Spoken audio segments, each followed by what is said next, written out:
Of state وہ جا کے دھمکی دیتا ہے. اور میں یہ آپ صرف کہنا چاہتا ہوں کہ کتنی بڑی توہین ہے 22 کروڑ لوگوں کی کہ امریکن آفیشل جا کے ہمارے ایمبیسڈر کو کہتا ہے کہ اگر تم نے عمران خان کو اس میں کامیاب ہونے دیا, یہ جو نو کانفیڈنس موشن ہے, اگر یہ کامیاب ہوگی اور اگر یہ کامیاب ہو گئی اور عمران خان ہٹ گیا تو پاکستان کو معافی دے دی جائے گی. کس چیز کی معافی ابھی نہیں پتا, کیا ہم نے جرم کیا ہے اس کا نہیں پتا, لیکن معافی دے دی جائے گی. لیکن اگر عمران خان بچ گیا تو پاکستان کے لیے کانسیکوینسز ہوں گے. ڈائریکٹ نام لے کے ہمارے ایمبیسڈر کو کہہ رہا ہے. اور یہ سوچ لیں کہ وہ فورن آفس میں ہے, میں ہوں پرائم منسٹر, تو یہ کس کو دھمکی دے رہا تھا وہ؟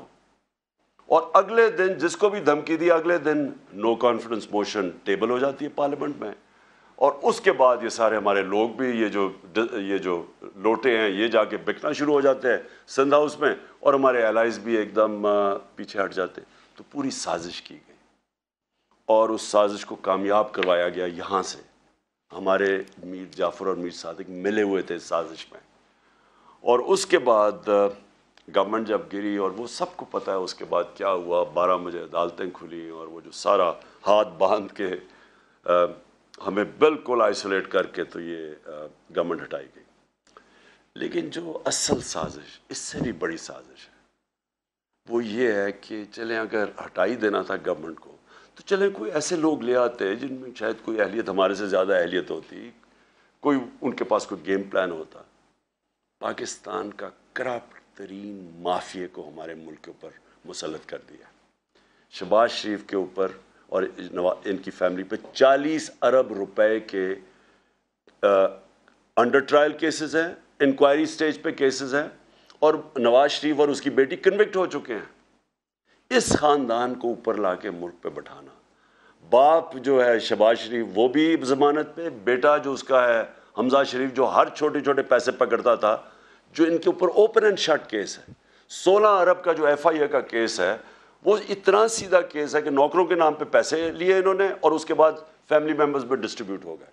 نیب کے اندر کیس, ٹی ٹی کا کیس کیا ہے کہ یہاں سے پیسے پکڑتے تھے, اس کے بعد وہ ہنڈی حوالے سے ملک سے باہر بھجواتے تھے, اور پھر فیک نام کے اوپر ریمیٹنسز دکھا کے پاکستان میں پیسہ لے کے آتے تھے. تو یہ کیسز جن کے پڑے ہوں, اور آپ یورپ میں اور انگلینڈ میں جو دیکھ رہے ہیں, مجھے آپ بتائیں کہ کسی بھی الیکشن میں اجازت دی جائے گی اس طرح کے لوگوں کو الیکشن لڑنے کی؟ تو ہمارے ملک میں, اپنے ملک میں ان کے کیا مورالٹی ہے اور ایکسپیکٹیشنز ہیں پبلک ریپرزینٹیٹیو سے. ہمارے ملک میں پرائم منسٹر مسلط کر دیا ایک کرپٹ ترین آدمی, اور اس کے ساتھ سارا ایک کرپٹ ترین ٹولہ جو انٹیریئر منسٹر ہے. امیجن کرو جس کے نیچے انٹیریئر منسٹری ہے, ان کا اپنا وزیر نون لیگ کا کہتا ہے اس نے 18 قتل کیے ہوئے ہیں. ان لوگوں کو ہمارے اوپر بٹھایا. میں سمجھتا ہوں کہ یہ اس سے بھی بڑی سازش ہے. آپ نے اگر ملک کو تباہ کرنا ہے تو چوروں کو ملک کے اوپر بٹھا دیں. آپ نے ایک فیکٹری کو تباہ کرنا ہے تو ایک کرپٹ آدمی کو فیکٹری کا مینیجر بنا دیں, فیکٹری بند ہو جائے گی آپ کی.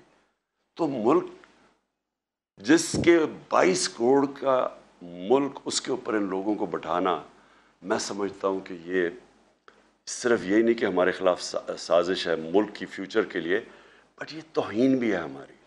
اور اس لیے مجھے بڑی خوشی ہوئی کہ جس طرح آپ سب نے نکل کے پروٹیسٹ کیا اور بتایا یہ ان ایکسیپٹیبل ہے. میں اس لیے آپ کو خاص طور پہ آج خراج تحسین پیش کرتا ہوں. میں